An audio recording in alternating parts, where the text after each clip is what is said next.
Coming off the back of a week that has been dominated by US jobs data with a Dow at 12K on the NFP number, and also the busiest week for earnings, you might think that the week following such volatility is going to be a quiet one. Well, it's going to be anything but, with the likes of the Bank of England, the Federal Reserve, and the RBA all enacting their latest monetary policy decisions. And in the middle of the week, we also have the US election taking place. So let's look at the week ahead for the week starting Monday, the 4th of November.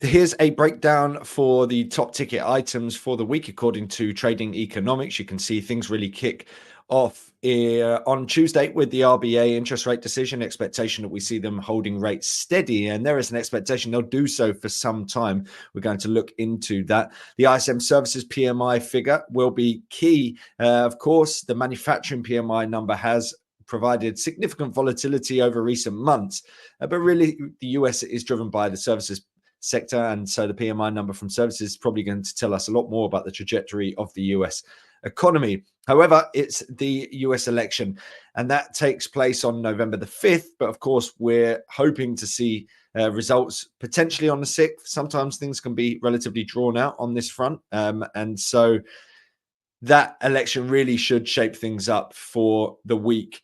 As we look towards a potential shift that could have really major consequences for domestic affairs, but also international affairs. And so everyone really will be keeping an eye out for that.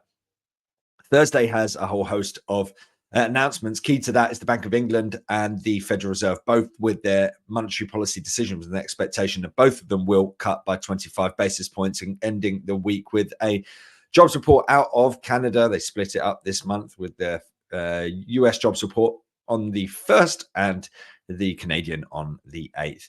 So let's kick off with the US. We couldn't start anywhere but that, of course, with the Federal Reserve and the US election in the same week. We're expecting to see major volatility across the board. We've seen a big surge in terms of Treasury yields, a surprise move coming off the back of a 50 basis point cut from the Federal Reserve. And so that rise in Treasury yields does point towards a number of different potential things. One thing could be a shift in expectations around what the Federal Reserve is going to do going forward. Of course, it wasn't so long ago that markets were pricing a possible 50 basis point cut at the remaining two meetings of the year. That certainly appears to be off the table as things stand. But, you know, we've seen a shift in terms of expectations gradually after that payrolls report, which saw a 12,000 mark on the NFP number. We saw unemployment remain steady, but we did see an upside move in terms of wages. So really, it's giving a little bit to both sides. You see the upside move for wages, which you would think would potentially serve as a warning sign around a resurgence in inflation. But at the same time, 12,000 on that NFP figure really provides those people calling for a recession not so long ago with fuel for the fire, and for people to call for that 50 basis point cut from the Federal Reserve. So, you know, how's it going to shape up? We don't necessarily know, but, you know, if you look at market pricing, they're thinking that it's very clear that we're going to see a 25 basis point cut. That is likely to shift those expectations as we move closer to the event, because I'm doing this just after the US jobs report. And so, you know, that is potentially going to provide a shift in terms of those expectations more towards a 50 basis point cut that previously, as you can see here, has been ruled as a non-starter. Not so long ago, that was not the case. A month ago, people thought that a 50 basis point cut was a very strong possibility. Now markets thinking there's absolutely no chance. And generally, the Fed will follow what markets are expecting. This time around, we're not expecting anything above a 25 basis point cut. And you can see here an expectation that in December, we see the same kind of thing, 71% chance that we see 50 basis point cut by the end of the year. In terms of yields, I wanted to bring this up because you can see here, we've seen a rise in terms of yields of late, most notably through October. But key to that is that it's only happening in certain areas, right? We're seeing some upside moves for the likes of Canada and the Eurozone. Let me just put this on full screen.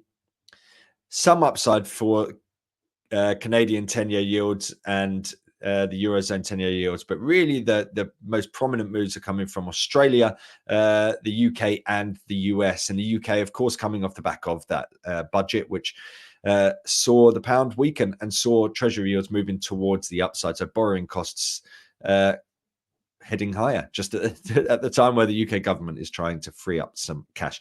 Nonetheless, so we're seeing rising yields over in the US. Part of that could be a shift in terms of expectations around the Fed. And so whether they cut by 50 or 25, I think the expectations at the moment do point towards 25. But also, what are we going to see going forward? Are they going to open the door to a potential 50 next time around? That's going to be particularly key as we move forward and into this meeting. Also, of course, we've got this US election. Now, if you look at our YouTube channel under the live section, I did over an hour's worth of analysis around this US election. I've also provided another standalone video, but myself and Timothy Carey out of Kenya did a big breakdown in terms of the US election. These are a couple of slides from that. You can see here a massive widening in terms of the lead, supposedly, according to the betting markets. So betting markets aren't necessarily just US based. So that is one part of it. And also, maybe people on one side of the political spectrum are more inclined to place a bet on it than the other side. So this isn't necessarily science, and it isn't necessarily going to be 100% indicative of what's going to happen in terms of the vote. And key to that is the fact that when you look at the polls, a lot of them have Harris leading, but certainly point towards a very tight race. So that could be where the volatility lies, right? Markets heavily geared towards a potential win for Trump. But if you look at the polls, they suggest otherwise. Now, these are the key swing states to be watching out for: Pennsylvania, Nevada, Wisconsin, North Carolina, Michigan, Georgia, and Arizona. They are the tight battles that are likely to decide who wins the election. So when you're watching the election, keep an eye out for these names in particular, because they really will cause potential volatility within the markets off the back of it. In terms of market moves, well, by and large, the aftermath of the election is generally very good, in particular when we see a win for the Democrats, but on a split Congress, or a Republican win where they take both sides, both the House and the Senate. So the breakdown in terms of who wins what in Congress is going to be as key as who wins, in my mind. And certainly for the trajectory of US stocks, this is the S&P 500, that is going to be key as well if you look back from historical standards. Let's bring up the chart for this is the Nasdaq. Of course, we're coming off the back of a week that has seen massive volatility around US tech stocks. And really, it's a similar kind of story to what we saw in the previous quarter, where many of these names outperform on both earnings and revenues, and their stock falls because people will nitpick and find something that maybe the forecast for revenues on one specific segment might be a little bit below expectations or something like that, right? This time around, there's also worries about rising costs, but we kind of knew that the cost of this AI build out was going to increase. But nonetheless, that to some will give them a buying opportunity. And certainly the bulls have been coming back into play here for the Nasdaq, following a pullback into the 76.4 fib. That alongside this near-term swing low. So really what I'm looking at here is trying to pick out what we're retracing, because ultimately I'm looking at an uptrend. So very clearly defined where my bias would be. And that bullish bias, you could say, well, we've broken down through this swing low 199.29. Doesn't that point towards the possibility of a wider retracement? That is certainly a possibility. And the fallout from this US election is going to be key within that. I would say if we were going to see downside in terms of stocks, the biggest risk would be likely a Harris full sweep of Congress. Anything outside of that, I think soon enough, if we see some near-term jitters, I think soon enough we see the bulls coming back into play. But certainly markets have a perception that Donald Trump is best for financial markets. That may not be the case, quite frankly, of course, but we've got question marks around the implementation of tariffs around the world and a breakdown in terms of trade. That might not have great implications. The possibility of him throwing people out of the country and a huge amount of immigrants being thrown out of the US, that's not good for US growth. And so there are, positives and negatives on both sides, but certainly it appears to be the case that markets view the recent rise in terms of Donald Trump's popularity as seen through the polls, not the polls, as in seen through the betting market, but also through Trump Media, his social media platform that rises when you see it more likely that he's going to win, or the perception, and it falls when people perceive him to be less likely to win. Well, that has been gaining ground heavily of late. And therefore, you can use that as a proxy. And we've seen upside in terms of that. So people do deem it a very high likeliness that Donald Trump's going to come into power. And that has come alongside a rise in terms of equity markets, although falling off heavily yesterday. And what happened yesterday? Same kind of thing. Trump Media sold off, I think it was the worst day on record, certainly last time I was checking anyway. So we've pulled back into this 76.4 fib level, which is like 1986. Let's try and see what the last bit is, 19864. So that's your near-term swing low. We'd need to see a breakdown through this 19621 level to point towards this wider retracement coming into play. Until then, I still think the bulls are in charge, and you can see a nice bounce to end the week as things stand for the Nasdaq, of course, heavily focused on those big tech names.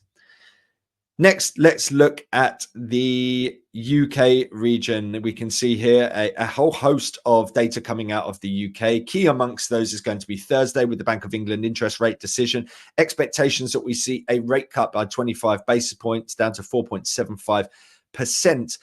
This comes at a time when we've seen a massive surge in terms of borrowing costs anyway, with the 10-year yield pushing sharply higher in the wake of the UK budget.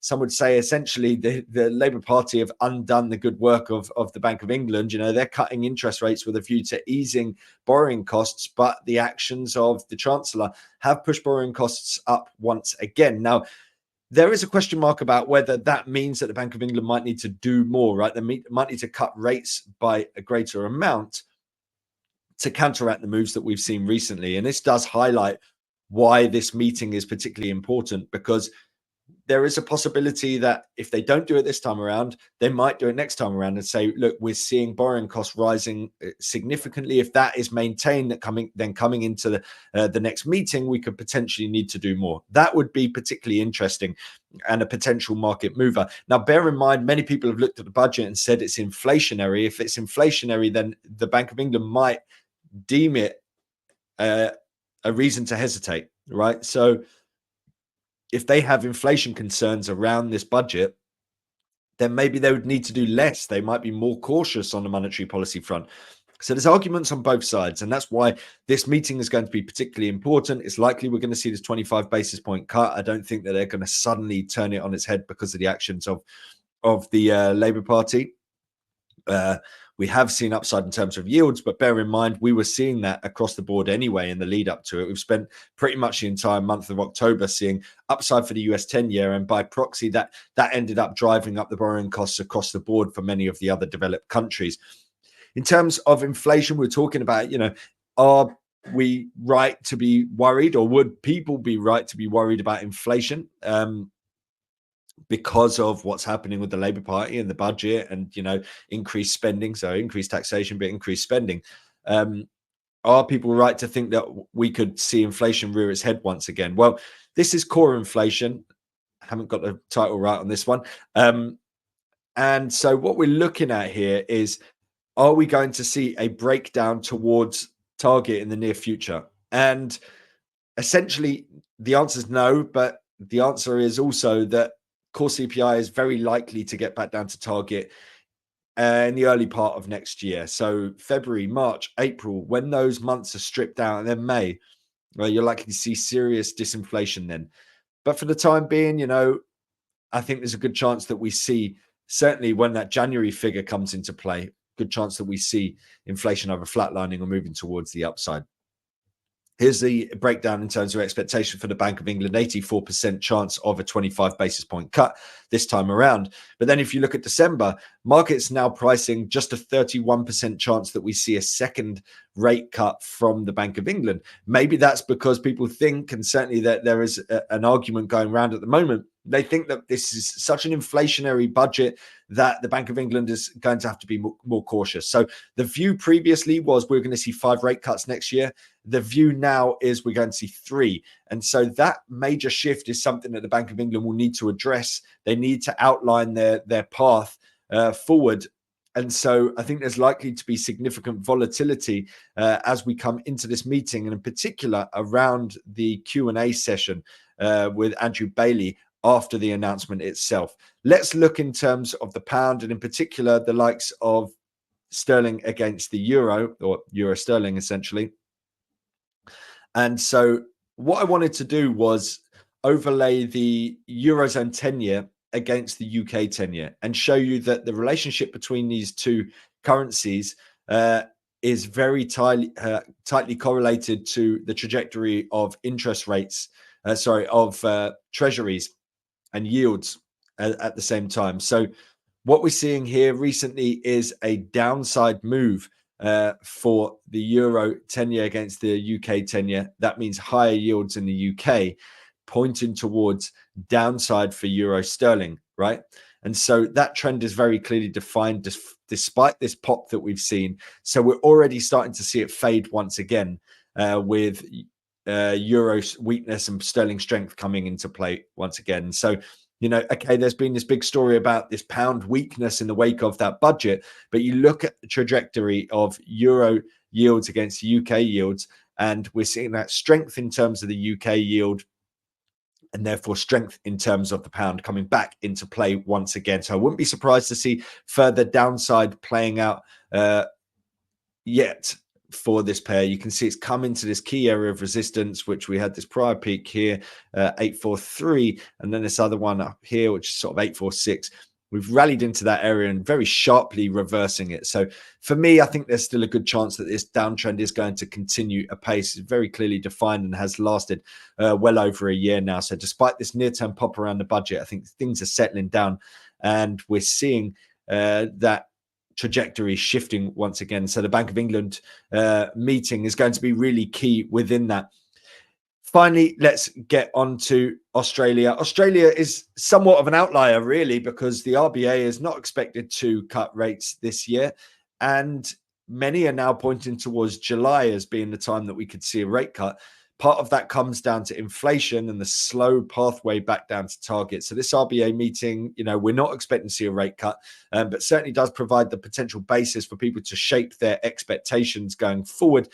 Here's the rate expectations as things stand according to the Icon platform. You can see that the first cut is currently priced in for April. But like I said, we have been seeing some banks pointing towards it potentially happening in July. This is the inflation outlook as things stand. 2.8 on the headline, 3.1 on the core reading. And then if you look at the quarter-on-quarter core reading, down to 0.8. This was in the week just gone, but that was higher than expected. And if you think, you know, 0.8 is the sort of lowest reading that we've seen in 3 quarters, but nonetheless, if you analyze that out, that's still well above target. So we need to get closer to that 0.5 mark. You know, we still have to wait another quarter for us to try and get back down towards that level. So I think it's going to be a bit more of a protracted move towards the downside when it comes to Australian core inflation. And that provides the basis for potential hesitancy as we go forward from the RBA. If we're looking in terms of the Australian dollar, here it is against the US dollar. Whilst we are talking about hesitancy from the RBA, the US dollar really has been dominating of late. This is the daily time frame. You can see very clear downtrend over the course of October. But there's some question marks, right? If you look beyond the US election, there's a likeliness that we could see things calm down a lot. Potentially an easing of borrowing costs once markets calm down. And certainly if the election works out well, according to markets, I think we could see the 10-year start to roll over. We could see the US dollar start to roll over. So possibly we could see a rebound in terms of this currency pair as people say, okay, now we're in a position where we're feeling a bit more confident. Equity markets start to rise once again, US dollar starts to ease off. And in which case, when people start to look at a currency that could do well, you could be looking at the Aussie dollar, because we're looking at the RBA and saying, well, they could even push their rate cut out to July, as we're starting to hear from some quarters. if we look at the bottom here, the stochastics well into oversold for a while now throughout October, but now trying to break up out of that zone with a move up through the 20 threshold. So potentially an area where we could bottom out here for the Aussie dollar against the US dollar. But as we see, we're coming into this trendline resistance alongside the top end of this Bollinger Band. So the trend still remains bearish, but certainly maybe we're just in sideways consolidation mode, much like this. But maybe we could soon start to base out. And certainly the trajectory of the US dollar is going to be key around this election, but also the sentiment of the RBA, in particular off the back of that higher than expected core CPI metric from Australia. So this is going to be a really interesting one to see if we see a potential turnaround in this very established downtrend that has lasted over the course of October. And now we're into November. Could we see things change and the trajectory change once we see all of this political uncertainty over in the US put into the rearview mirror? I hope that has been useful for you guys. A massive week. We've got a lot of content. In particular, check out all of the stuff that I've done around the US election. A huge amount of charts. So, I've given you a small subsection of them today, but a lot of analysis around what generally happens before an election, what happens after an election, what different situations might benefit different markets. Plenty to dig into. We're also going to be running another live event on the 7th as we look to trade in the aftermath and see how things are shaping up in the aftermath of that US election. Thanks a lot for joining me. Make sure to check out our other videos, like and subscribe. My name is Josh Mahony, Chief Market Analyst at Scope Markets. Take it easy.